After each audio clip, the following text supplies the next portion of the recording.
आपका हर एक तीर निशाने पर बैठा है पापा। बेटा कहीं तुम ये तो नहीं कहना चाहते कि शंकर प्रसाद की सरकार गिर गई? हाँ पापा, शंकर प्रसाद की सरकार गिर गई। बार बार मुख्यमंत्री जी का फोन आ रहा है और वो कह रहे हैं कि राकेश झा और उनके साथियों को समर्थन वापस लेने से रोका जाए। नहीं, वो अपना समर्थन वापस ले चुके हैं और उन्होंने समर्थन की वापसी का पत्र गवर्नर साहब को सौंप दिया। कि माँ जी, अब तक ये बात सामने नहीं आई है कि इनके एक्सीडेंट के पीछे किसका हाथ हो सकता है, या फिर ये कोई एक साधारण घटना थी।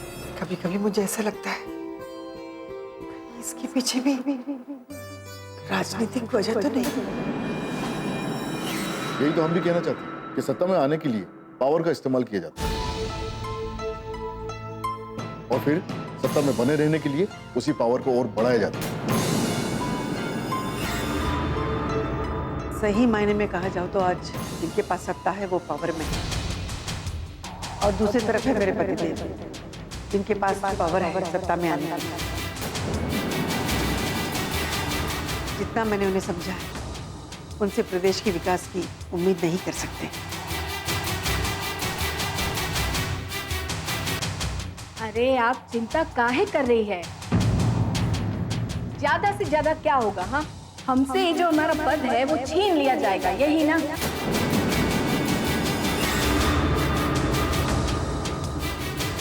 हमसे इस सच्चाई के रास्ते पर चलने का जो जज्बा है वो थोड़ी ना कोई छीन पाएगा, है? और हम पद पर रहे या ना रहे, हम सच्चाई की लड़ाई तो जरूर लड़ेंगे। बिल्कुल मेघना जी, हमें यह हौसला बनाए रखना होगा। मैंने सुना तो बहुत है, अब देखना यह है क्या सदा सत्य की जीत होती है।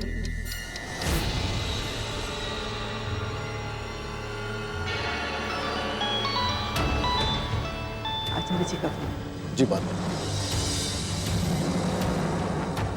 नमस्कार आचार्य जी। हाँ नमस्कार शारदा देवी, मैं तो आपको फोन करने ही वाला था। ये जो हलचल मची है से तो आपने भी महसूस किया होगा। आज हर चैनल पर आपका चेहरा दिखाई दे रहा है और आप ही की आवाज की गूंज हर तरफ है।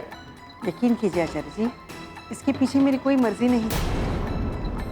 मुझे तो इस बात की जानकारी भी नहीं थी कि कोई वीडियो रिकॉर्ड कर रहा है। मैं तो ये समझता हूं कि ये आपके हक में बहुत अच्छा हुआ। फिलहाल आप तो ये बात मानेंगी ना कि आप जनता के दिलो दिमाग पर छा गई हैं।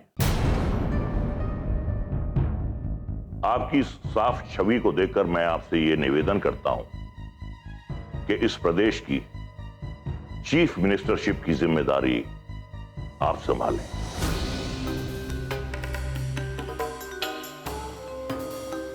ये आप क्या कह रहे हैं मुख्यमंत्री जी? वही कह रहा हूं जो मैंने और पार्टी ने आपके बारे में सोचा है। पार्टी के सामने आज की तारीख में मुख्यमंत्री पद के लिए सिर्फ आप ही का चेहरा है। आपको हमारे इस प्रस्ताव से कोई एतराज है? लेकिन मेरे लिए समर्थन कौन देगा आचार्य जी? समर्थन की जिम्मेदारी हम पर छोड़ दीजिए, हमें तो सिर्फ आपकी हाँ का इंतजार है। जी आचार्य जी, मुझे थोड़ा सा वक्त दीजिए, मैं सोचकर बताऊंगी।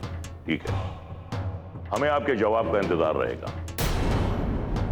नमस्कार। नमस्कार। क्या हुआ शारदा जी? वो मुझे इस प्रदेश का मुख्यमंत्री बनाना चाहते हैं।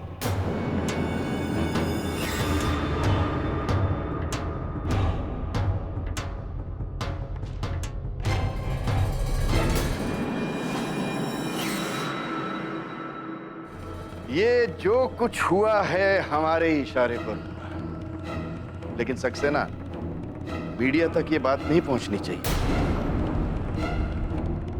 और ना ही राकेश झा और उसके साथियों को ये समझ आना चाहिए कि असल में हम ही चुनाव चाहते हैं। लेकिन पापा, ये बातें उन तक तो पहुंच ही जाएंगी। राजनीति के तौर तरीके समझो बेटा। मैंने राकेश झा और उसके साथियों को ये यकीन दिलाया है कि शंकर प्रसाद की जगह कोई और मुख्यमंत्री बनेगा जो हमारा अपना आदमी होगा और हमारे ही इशारों पर चलेगा। आप ठीक कह रहे हैं सर जी। वो लोगों ने समर्थन वापस लिया है तो इस वजह से लिया है कि मुख्यमंत्री बदल जाएंगे। लेकिन ऐसा नहीं होगा सक्सेना। हम राज्य में ऐसी परिस्थितियां पैदा करेंगे कि चुनाव की नौबत आ जाए। भाई, हमने करप्शन का मुद्दा उठा के इस सरकार को बदनाम तो कर ही दिया है। अगर ऐसे हालात में चुनाव होते हैं तो हम पूरे बहुमत से जीते। यही हमारी रणनीति होनी चाहिए सक्सेना, और इस प्रदेश में चुनाव होने ही चाहिए। पापा, आपने विधायकों को तो मजबूर कर लिया, लेकिन आचार्य जी भी तो इस कोशिश में होंगे ना कि अगर शंकर प्रसाद के खिलाफ आवाजें उठ रही हैं तो मुख्यमंत्री पद के लिए किसी और को खड़ा किया जाए। कोई मुख्यमंत्री नहीं बनना चाहिए, और हमारे लिए यह जानना भी बहुत जरूरी है कि आचार्य जी किस रणनीति पर काम कर रहे हैं। सक्सेना, तुम जाके पार्टी महासचिव देवव्रत से जाके मिलो, उन्हें अपने साथ मिलाने की कोशिश करो, उसे खरीदने की कोशिश करो, सौदा करो उसके साथ कि वो किसी को भी मुख्यमंत्री ना बने। उन्हें जितने पैसे चाहें हम देंगे। सौदा करो उनसे, पता करो कि आचार्य जी की आगे की रणनीति क्या है। ठीक है सर जी, मैं पता करने की कोशिश करता हूँ।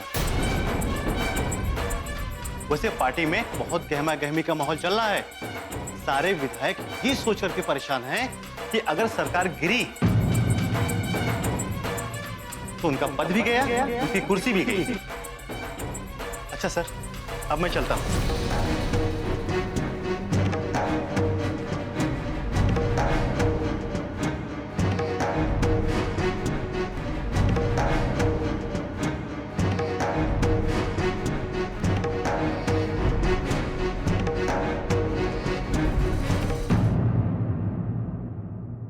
मैं सोच रही थी कहीं ऐसा ना हो सरकार गिरने के बाद फिर से चुनाव की मुश्किलों का सामना करना पड़े। अच्छा हुआ आचार्य जी ने शारदा देवी को मुख्यमंत्री पद का प्रस्ताव दे दिया। प्रस्ताव तो दिया है, लेकिन शारदा देवी ने उसे स्वीकार कहाँ किया है? मैं तो कहती हूँ उन्हें ये प्रस्ताव फौरन स्वीकार कर लेना चाहिए। उन्होंने कुछ दिन पहले ही राजनीति में कदम रखा है।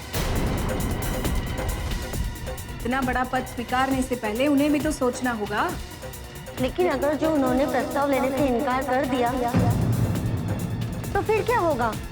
चुनाव में जो खर्चे होते हैं उनका असर प्रदेश पर भी तो पड़ता है, और प्रदेश पर चुनाव लड़ना तो बिल्कुल सही नहीं है। ऐसा आप सोच रही है ना, लेकिन जो पिछले चुनाव में हार चुके हैं वो इसी फिराक में बैठे हैं कि कब चुनाव हो और फिर से चुनाव लड़े। शारदा देवी की जो बातें सामने आई हैं, उससे पार्टी की छवि तो खराब हुई ही।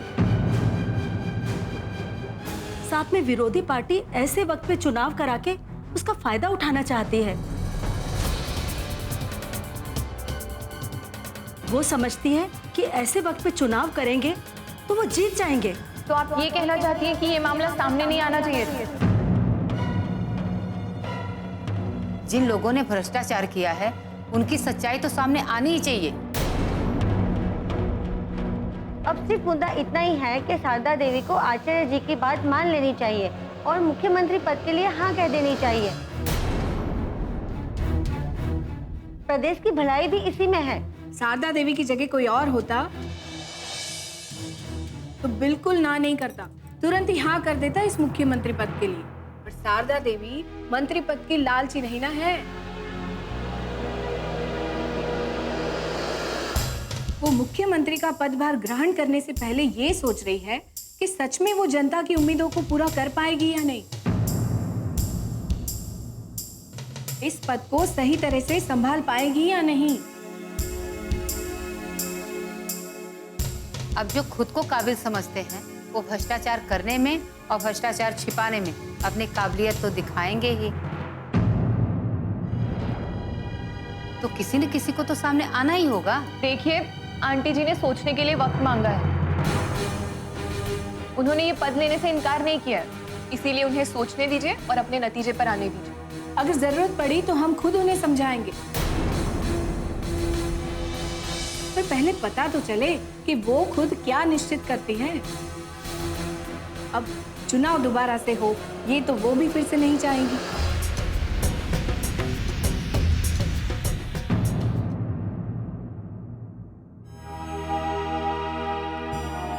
मैं तो ये समझता हूं कि ये आपके हक में बहुत अच्छा हुआ। फिलहाल आप तो ये बात मानेंगी ना कि आप जनता के दिलो दिमाग पर छा गई। आपकी साफ छवि को देखकर मैं आपसे ये निवेदन करता हूं कि इस प्रदेश की चीफ मिनिस्टरशिप की जिम्मेदारी आप संभालें।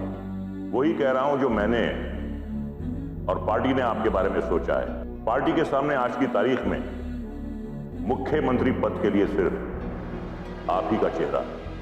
आपको हमारे इस प्रस्ताव से कोई एतराज है? क्या सोच रही हैं मैडम? प्रदीप जी, प्रदेश में चुनाव हो ये तो मैं भी नहीं चाहती, लेकिन मुख्यमंत्री के पद के लिए एकदम से हाँ कैसे कह दूं? हमें लगता है मैडम कि आप बेवजह ही परेशान हो रही हैं, क्योंकि जिम्मेदारियां निभाने के लिए काबिलियत से ज्यादा तो ईमानदारी और निष्ठा की जरूरत होती है। अगर आप अपनी जिम्मेदारी निभाने के लिए सजग हैं तो कोई भी बात रुकावट नहीं बन सकती। आपकी बात ठीक है प्रदीप जी, लेकिन मैं खुद को कैसे समझाऊं? आखिर मैं राजनीति के बारे में जानती ही कितना हूं। आप ये कहती हैं कि आप राजनीति के बारे में कुछ नहीं जानती, लेकिन आज पार्टी के अध्यक्ष ही नहीं, इस प्रदेश की जनता भी आपकी तरफ देख रही है। ये आपकी काबिलियत है, आपके निष्ठावान होने का सबूत है ये मैडम। मैं आपको कैसे समझाऊं प्रदीप जी? आप हमें नहीं, आप अपने आप को समझाइए। आप कहती हैं कि आपको राजनीति नहीं आती, लेकिन जो लोग राजनीति जानते हैं, आज जनता उनसे ऊब चुकी है। अब जनता को इस तरह की राजनीति करने वाले लोग नहीं चाहिए, बल्कि उन्हें तो आप जैसे ईमानदार और निष्ठावान नेता चाहिए, जो समाज और प्रदेश के लिए कुछ करना चाहते हैं। मैं समाज और प्रदेश के लिए कुछ करना चाहती हूँ। जरा सोचिए, अगर मैं उनकी उम्मीदों को खरी ना उतरूं तो क्या होगा?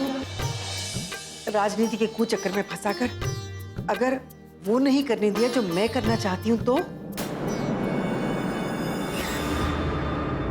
फिर क्या होगा प्रदीप जी?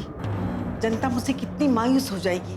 नियति आपको यहाँ तक इसीलिए लेकर आई है कि वो आपको पता नहीं किस ऊंचाई तक पहुंचाना चाहती है, और आप ये पद स्वीकार करने से मना कर रही हैं। आप ये क्यों नहीं सोचते प्रदीप जी? आचार्य जी ने मुख्यमंत्री पद का प्रस्ताव दिया है तो इसलिए नहीं कि मैं काबिल हूँ, ईमानदार हूँ, बल्कि ये प्रस्ताव उन्होंने मुझे इसलिए दिया क्योंकि वो नहीं चाहती कि पार्टी टूटे।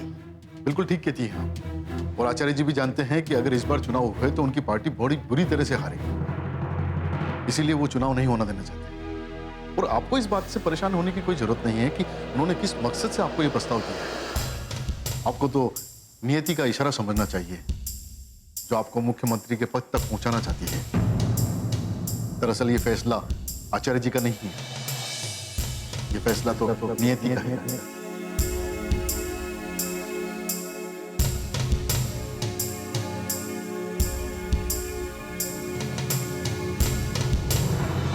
मेरा बेटा रागिनी को जरूर भूल गया है, लेकिन मैं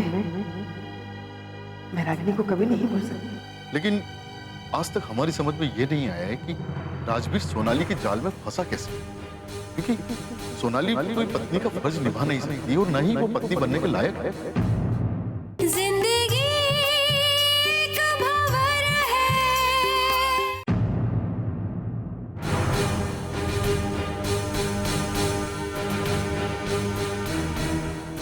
आचार्य जी, पार्टी कार्यालय के सामने सारे कार्यकर्ता जमा हो गए। पार्टी में जो हलचल हुई है उससे सभी अवगत हैं और सभी की जबान पर एक ही सवाल है कि हमारा अगला मुख्यमंत्री कौन होगा। देखिए देवराज, जब तक शारदा जी इस प्रस्ताव पर हाँ नहीं करती तब तक मैं उनके नाम की घोषणा नहीं करूंगा। लेकिन पापा, शारदा देवी ये पद स्वीकार क्यों नहीं करेंगी? दूर दूर तक कोई वजह नजर नहीं आती कि वो इस पद को स्वीकार करने से इनकार करें। देखो बेटे, सबकी अपनी अपनी सोच है, समझ है, लेकिन हमें इससे भी इनकार नहीं करना चाहिए कि जिस तरह शारदा देवी ने मंथन शिविर में अपनी आवाज उठाई थी, उससे वो पूरे प्रदेश की नजरों में आ चुकी हैं। इसलिए हमने उन्हें मुख्यमंत्री बनाने का प्रस्ताव रखा है। लेकिन उन्होंने क्या कहा आचार्य जी? उन्होंने सोचने के लिए कुछ वक्त मांगा है। अब देखना यह है कि वो कब तक अपना फैसला सुनाती है। लेकिन पापा, पार्टी के पास वक्त नहीं है। हमें जल्द से जल्द किसी नतीजे पर पहुंचना होगा। हाँ आचार्य, शंकर प्रसाद ने अब तक इस्तीफा दिया नहीं है और मैं ये चाहता था कि वो जैसे इस्तीफा दें हम अपने मुख्यमंत्री की घोषणा कर दें। आप ठीक कह रहे हैं, हमें करना तो यही चाहिए, लेकिन शारदा देवी की हां का इंतजार करना भी अब हमारी मजबूरी बन गई है। पापा, ये भी तो देखना होगा कि शारदा देवी के नाम पर हमारे पार्टी के अन्य विधायक क्या सोचते हैं। क्या वो शारदा देवी के नाम पर समर्थन देना चाहेंगे? हाँ, ये मुश्किल तो है, लेकिन इन मुश्किलों को सुलझाना भी अब हमारा ही काम है। और जैसा कि मैं पहले कह चुका हूं कि उनकी मर्जी के बिना हम उनके नाम का अनाउंसमेंट नहीं कर सकते। आप ठीक कह रहे हैं पापा। अगर ये बात सामने आ गई और फिर शारदा देवी ने मना कर दिया तो क्या होगा? मुझे ऐसा नहीं लगता, और मुझे पूरी उम्मीद है कि शारदा देवी इस जिम्मेदारी को संभालने के लिए तैयार हो जाए। अगर ऐसा हुआ तो हमारे लिए सरकार बनाना आसान हो जाएगा।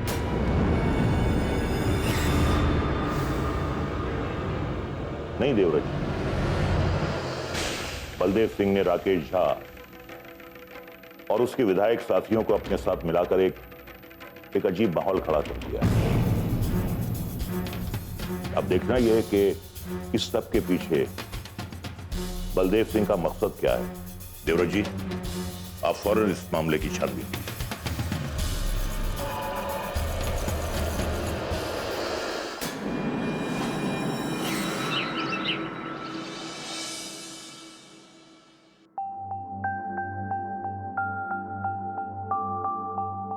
हे प्रभु, ये कौन सी राह दिखा रहे हैं आप मुझे? किस रास्ते पर ले जाना चाहते हैं? मैंने कभी सोचा भी नहीं था घर की दहलीज लांघकर मेरे कदम घर के बाहर निकलेंगे। आज आपने मुझे कहाँ लाकर खड़ा कर दिया है प्रभु। आज मुझे लाखों लोगों का अपने प्रति विश्वास देखकर डर लग रहा है। मुझे लेकर किस कदर विश्वास से भरे हुए हैं लोग। मैं एक घरेलू औरत, क्या उनके विश्वास को पूरा कर पाऊंगी? क्या करूं प्रभु, मैं कुछ सोच नहीं पा रही हूँ। हमेशा अपने अंदर के कश्मकश से लड़ती रहती हूँ। मैं किसी नतीजे पर पहुंच नहीं पा रही हूँ। भगवान, मुझे कोई रास्ता दिखाइए। अरे लेकिन करवा चौथ तो रविवार को है। हाँ ठीक है, हम आ जाएंगे। अरे पत्नी का करवा चौथ कोई भूल सकता है भला? हम आ जाएंगे। आपके घर से फोन था? हाँ आदित्य भाई, बिना किसी काम के घर जाने का समय तो मिलता नहीं, तो करवा चौथ पे बुलाने की हिदायत दी जा रही कि किसी भी हाल में आपको घर आना ही है। ये एक ही तो दिन होता है। पति जहां भी रहे, पत्नी को उम्मीद होती है कि वो आकर उसे पानी पिलाए। माँ जी, करवा चौथ का व्रत तो आप भी जरूर रखेंगे।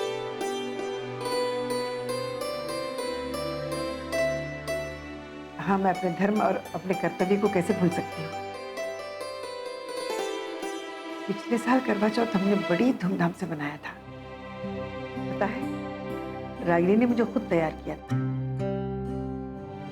मैंने कितना कहा था उसे, तुम जाकर तैयार हो जाओ, लेकिन नहीं, पहले मुझे तैयार करने के बाद ही हो गई। हाँ मैडम, ये तो मानना पड़ेगा कि रागिनी आपकी बहू थी, लेकिन आपको अपनी माँ से भी ज्यादा मानती थी। हाँ प्रदीप जी, मेरा बेटा रागिनी को जरूर भूल गया है, लेकिन मैं रागिनी को कभी नहीं भूल सकती। लेकिन आज तक हमारी समझ में ये नहीं आया है कि राजवीर सोनाली के जाल में फंसा कैसे, क्योंकि सोनाली कोई पत्नी का फर्ज निभा नहीं सकती और न ही वो पत्नी बनने के लायक है। राजवीर ने गलती तो बहुत बड़ी की, उसकी कीमत भी उसको चुकानी होगी। फिलहाल तो पत्नी होने के नाते करवा चौथ का व्रत भी सोनाली ही रखी। इस साल ना रागिनी हमारे साथ है, ना ही वो बात है।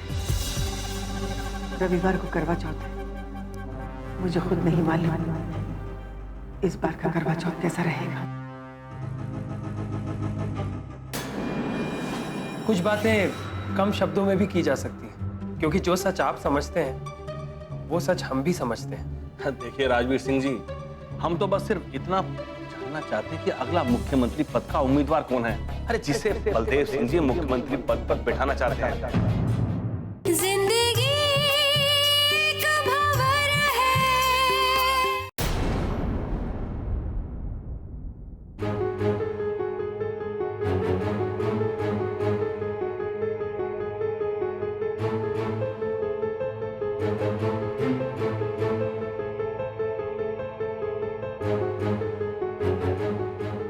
अरे आइए आइए राकेश जी, मैं आप ही का इंतजार कर रहा था। और कैसे हो राजवीर सिंह?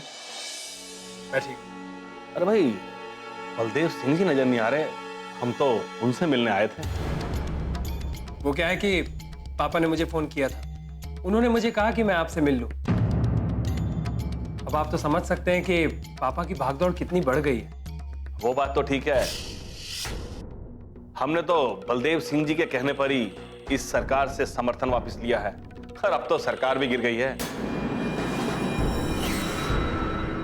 राकेश, कुछ बातें कम शब्दों में भी की जा सकती हैं, क्योंकि जो सच आप समझते हैं वो सच हम भी समझते हैं। आपको ये कहने की कोई जरूरत नहीं है कि पापा के कहने पे आपने समर्थन वापस लिया। देखिए राजवीर सिंह जी, हम तो बस सिर्फ इतना जानना चाहते हैं कि अगला मुख्यमंत्री पद का उम्मीदवार कौन है। अरे जिसे बलदेव सिंह जी मुख्यमंत्री पद पर बैठाना चाहते हैं और हमें उसका समर्थन करना है।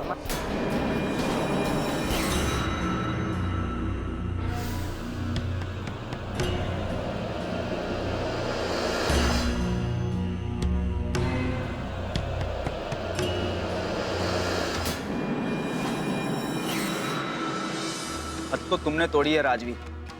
तुम्हारे जैसे बेटे माँ बाप के लिए शर्म और परेशानी की वजह बनते हैं। तुम पत्नी बनाकर उठाकर लाए हो ना, आज भी तुम्हें उसके बारे में ख्याल नहीं है। एक बार सोचकर देखना राजवीर, जिस माँ की तुम बात कर रहे हो ना, तुम्हारी वजह से उनको कितनी बार खुशी हुई होगी और कितनी बार ठेस पहुंची होगी। तो तुलना करके देख लेना, उसके बाद बेटा होने का दावा करना। अब तो सरकार गिर चुकी है, माँ विधायक नहीं रह जाएंगे, फिर क्या हो? क्या फिर भी मैं बेटा बनकर आपका साथ दूंगा? माँ जी, भगवान ने आपको जनसेवा का एक मौका दिया, आप इसे इस तरह मत रहिए।